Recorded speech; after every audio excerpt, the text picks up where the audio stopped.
ideas in the history of education, which is the John Piaget's theory of cognitive development. Now, if you ever ask yourself questions like, why do babies seem endlessly fascinated by games like peekaboo? Why do young children often insist on their version of reality even when it doesn't match the facts? And why do teenagers suddenly start wrestling with abstract questions about justice, morality, and also identity? Well, Piaget gives us a map for understanding that incredible journey of the mind. And to guide this conversation, I am joined by two outstanding voices. On my right is Dr. Alia Shahira, a cognitive psychologist who has dedicated her career to studying how the human builds knowledge step by step. And on my left is Ms. Siti Shuhada, better known as Shuhada, a classroom teacher with over 20 years of experience bringing these ideas for her students to be alive. But before we jump into the details, let's take a step back. Who was John Piaget and why is his work still so widely discussed? So Piaget was a Swiss psychologist whose research spanned much of the 20th century. His great breakthrough was to challenge the traditional way people saw children. At that time, many adults believed children were simply smaller, unfinished versions of grown-ups, like empty vessels waiting to be filled with facts.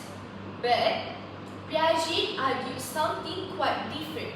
He showed us that children actually think in fundamentally unique ways. They are not just passive recipients of knowledge, they are also actually active explorers. Little scientists constantly testing out their world and building their own understanding. So rather than viewing development as one-way street of adults pouring knowledge into children, Piaget gives us a richer story of one of the intelligence unfolding stage by stage. His theory is not just a checklist of abilities, it's actually a development map that shows how capacity to think grows and transforms throughout life. With that in mind, let's set the stage for our discussion. Dr. Alia, could you begin by walking us through the architecture of Piaget theories? How did he organize his map of developing mind? Thank you, Dr. Tanisha. It's a pleasure to me to be here, and blueprint is the perfect word to describe this. Piaget's stage are like the fundamental architecture plan for a building, which is in each level must be built before the next can be constructed. Let's start on the ground floor. So the first one is the sensory motor stage, which is from birth to about age 2. At this level, a baby's world is made entirely of their immediate sensation and actions. They learn by looking, listening, grasping, and as every parent knows, by putting everything in their mouth. There are no words, no symbol, and just direct experience. The crowning achievement of this stage is what Piaget called object permanence. Shuhada, I'm sure you have seen this in young children, right? Yes, absolutely. When you play a peekaboo with a baby for the first few months, if you hide your face, you are born. Okay, the universe has ended that time. So then one day, they start laughing because they know you are still there behind your hands, and it's huge the moment for them. Exactly. That laughter is the sound of a cognitive milestone being reached. They now understand that object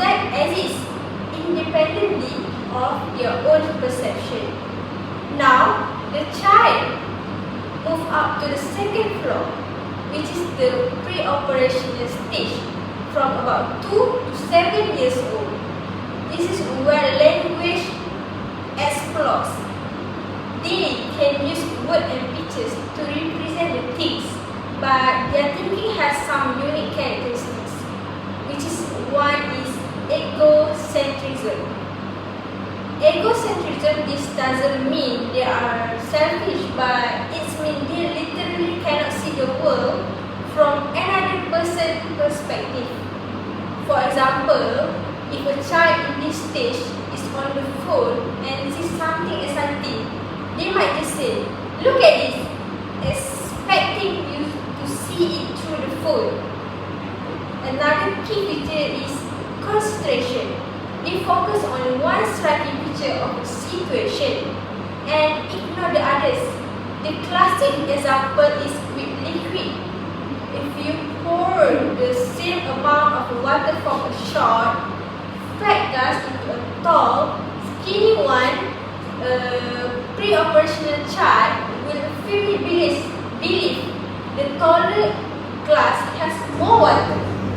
They are centered only on the height and consider width at the same time. That's fascinating, Dr. Alia. So in a way, each stage actually provides a very real and very human picture of how children view their world at that time.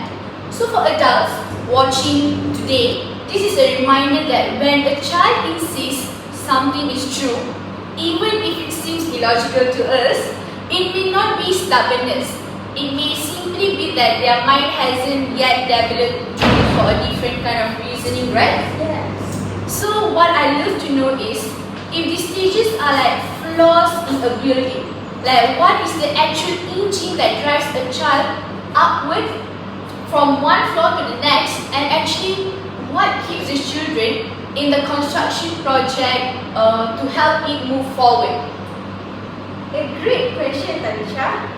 This leads to the third floor, which is the concrete operational stage from about 7 to 11 years old. This is a monumental shift from magical to logical thinking. The child now grasps the concept of conservation, which is the understanding that quantity, length, or number remains the same or even when the appearance changes. They can now mentally reverse the action of pouring the water back. They can consider multiple dimensions at once, height and width. So this happen in the same time. Their logic is powerful, but it's tied to the here and now, to concrete object and examples. You can teach them math with physical block by asking them to solve a purely abstract algebraic equation. For example, x plus y equal to z is still very difficult to them. Correct? It's so clear in my grade 3 class. I can see the moment it clicks for them. They stop guessing and start reasoning.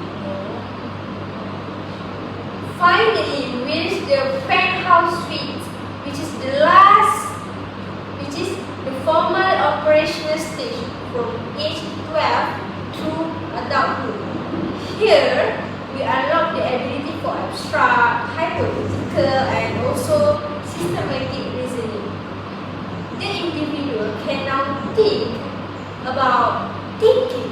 They can ponder the philosophical question like, what is justice, or complex scientific hypotheses, and also reason about things that are not directly observable. They can answer the what if question, and it is the pinnacle of cognitive development. Thought. It is important to note that not all adults use formal operational thought in all situations. That was an incredibly clear a walkthrough, I would say, Dr. Alia. So to summarize what Dr. Alia has just explained about Piaget, actually gives us a 4-stage map.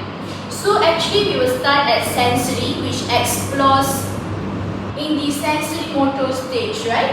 And then it becomes a symbolic with egocentric thinkers in the pre-operational stage, evolved in the logical problem solvers that actually type to concrete facts in the concrete operational stage. And finally, we can become abstract philosophers in the formal operational stage.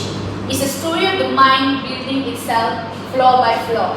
Okay, so what I'm hearing is that learning isn't just about memorizing facts. It's about those moments of surprise when a child's expectation don't quite match your needs. Is that how teachers and parents help them work through that puzzle? So, Shuhada, from your perspective as a classroom teacher, how do you take these abstract ideas of assimilation and accommodation and actually make them come alive for students in a busy, I would say, noisy classroom? But before that, before I dive in with Shuhada, Dr. Alia, can you give us a walkthrough what is the engine process of John Piaget's cognitive development? The engine is a process Piaget called adaptation. It's how we handle new information that involve two crucial and balancing acts, which is assimilation and accommodation. The first one is we have schemas.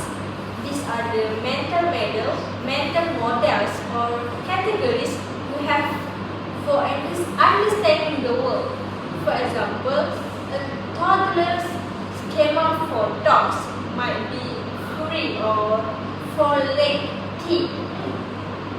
Assimilation is when we take a new information and feed it into an existing schema.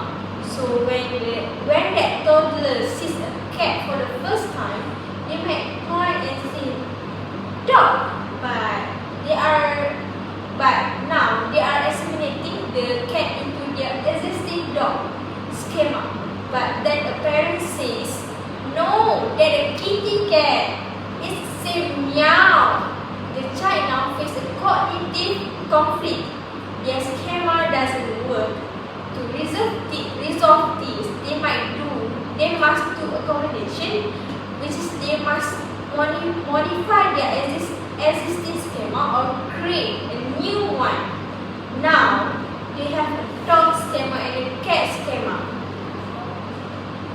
This back and forth is between fitting the world into our mind, which is assimilation, and changing our mind to fit the world, which is accommodation. It's the fundamental engine of cognitive growth. It's a dynamic and active process actually. Oh, okay. So it starts up the moment a child encounters something that doesn't quite fit. So my job as a teacher is to carefully create those moments of productive confusion. For example, I once had a student with a very strong schema that things that are big are heavy. So I brought a large implanted beach ball and a small heavy rock. So I asked them which was heavy. So they all pointed to the ball because it's big. So the conflict on their faces when they lifted them was priceless. Shock. So that moment of this equilibrium is where real learning happens. They have to accumulate their understanding of weight and size. So this is why, as the article from a structural learning points out, creating active classrooms where students can manipulate objects, debate ideas, and test hypothesis is so powerful. So it's not just more fun, it directly fuels Piaget's learning engine by creating opportunities for accommodation. Oh, this is such a rich discussion, I would say, Dr. Arya and Vishupada. So what I find so important here is the balance. So Piaget gave us a powerful foundation, which is this idea that knowledge is actively constructed by the child. But as you both explained, real classrooms aren't just laboratories of lone scientists. They are communities of learners where culture, peers, and also guidance play a massive role. So in a way, modern education seems to be about weaving Piaget's insight together with other perspectives. So using the map of Piaget's cognitive development, the stages are the backbone, I would say, but recognizing that children's learning is also profoundly shaped by the world around them. And also, Yes, exactly. And it's a way I have to express a point of respectful disagreement with a strict interpretation of Piaget. So his theory really tells us what a child is ready to learn on their own. But in my classroom of 30 unique individuals, I see that development isn't as uniform as the stages suggest. Some children are ready for abstract ideas in one area but need concrete examples in another. As one of the articles we read, critics like Rich and Shapiro point out that child's culture and social environment can greatly influence when and how they master these stages. So Piaget child is a lone scientist, but my students are collaborative scientists. That's a very important critique, Shwada. I would argue that Piaget was mapping the underlying biological and hardware of thought. He wasn't saying social interaction was unimportant, but his focus was on the internal construction of knowledge, the cognitive conflict that drive accommodation can absolutely be social in nature, which is a debate with a peer is powerful source of discrimination. And that's why I find it so essential to integrate Piaget with other theories like Leaf Vygotsky. So Piaget tells me that while a child can learn independently, Vygotsky, with his concept of the zone of proximal development, tells me how to help them learn it with support from me or more capable peers. So in practice, I use Piaget stages to design the overall task, and I use Vygotsky ideas to provide the scaffold, which is the hint, the word, the guided questions to help each child reach the next connective level. So they are powerful to work. Oh, okay. So I would say this is a crucial synthesis, I would say, I'm sorry. So to summarize this part, the engine of learning is a cognitive conflict between assimilation and accommodation. So as we know in the classroom, this actually means creating active hands-on learning like learning experiences, right? And while Piaget's lone scientist model provides an essential foundation for understanding development, readiness, and many modern educators find they must combine it with social learning, right? So social learning theories, it may be like Vygotsky to efficiency teach to diverse group of children. And so this actually brings us perhaps the most pressuring question for today's educators and parents, I would say, as many of them agree to this question. So actually we live in an age where children are surrounded by smartphone, streaming videos, and also even artificial intelligence powered tutors, I would say, which is also known as AI powered tutors. Have you heard about it? Yes. Yeah. So, can a theory develop by observing children in actually how to say is in the mid 20th century? So it still help us in the 21st century. So has the landscape changed so much that we need a new map entirely? Dr. Aya, let me start with you. So let me get an opinion in your view. Does Piaget still hold up in our modern digital world?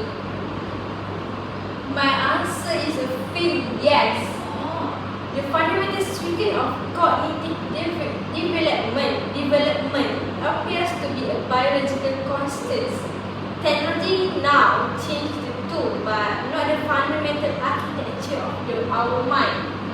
A child still needs to have a developed concrete operational thinking to understand the logic of a computer called a game, for example. The game is just a new content for an old cognitive process. In many ways, as one of our articles suggested, Piaget ideas are the very foundation for designing which is truly effective in educational technology because they force us to ask, is this app developmentally appropriate? I see your point, Dr. Aya, but to partially disagree from the trenches.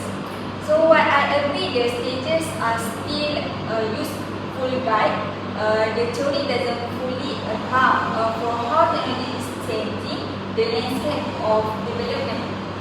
So nowadays, children are battered information. This can create what I call pocket-sized experts. So a 9-year-old who can recite completely complex dinosaur facts. They learn from a YouTube channel, demonstrated a kind of formal knowledge, while still studying with the concrete logic of a math word problem. So their development is more uneven. The learned scientist now has the entire internet as a lab partner, and the changes the dynamic of knowledge construction in way Piaget wouldn't have predicted. That's actually such a valuable essence, Ms. Shohada. So what I have taken from this is that Piaget is not rigid of set rules we must follow blindly, nor is it an outdated relic to throw away. So actually it's a living framework, I will say, one that must be revisited, questioned and expanded to meet the realities of our time. So perhaps the challenge is for us as educators, psychologists and parents as well, I will say. It's not asking whether Piaget is right or wrong. It's actually how do we carry his insight forward in ways that still serve children today. So wonderful insights from both of you, I would say. Now for our final thoughts, Shuhada, if you could leave our audience with one message about Piaget's theory, what would it be? So my message to fellow educators and parents is this: use Piaget as your compass, not your shakers. Let his stages guide your expectations and your lesson planning. And understand the power of hands-on experience and cognitive conflict, but always be ready to blend his insights with other ideas to meet the unique, wonderful and complex needs of the children in front of you. Thank you, Ms. Shuhada. So, Dr. Alia, what is your final thought, I will say? Alright, my final thought is Piaget's enduring legacy is his profound respect for the children's mind. He taught us to see children not as incomplete adults, but as intelligent beings undergoing a systematic and remarkable transformation.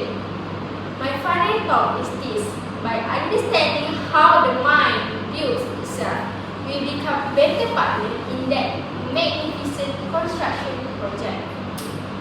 And with that, we've come to full circle, Dr. Ayami Shahada. So today we've traveled from the curious infant playing a peekaboo to the abstract thinking adolescents grappling with justice and possibility. We've seen how Piaget stages offer a compiling blueprint for understanding the growth for the human mind, while also recognizing that in modern classroom, his idea must be adapted, extended, and completed by either perspective. So let's live with this thought. Remember this, Piaget reminds us to respect the child's mind, not as something incomplete, but as something astonishing in its own right, unfolding one step at a time. And our role, whether as parents, teachers, or a lifelong learners, is to walk along their side in that journey, offering guidance, challenge, and also encouragement to them. And thank you to Dr. Ayami Shahada for your thoughtful insights, and thank you all for joining in this dialogue. Until next time, stay curious. Bye!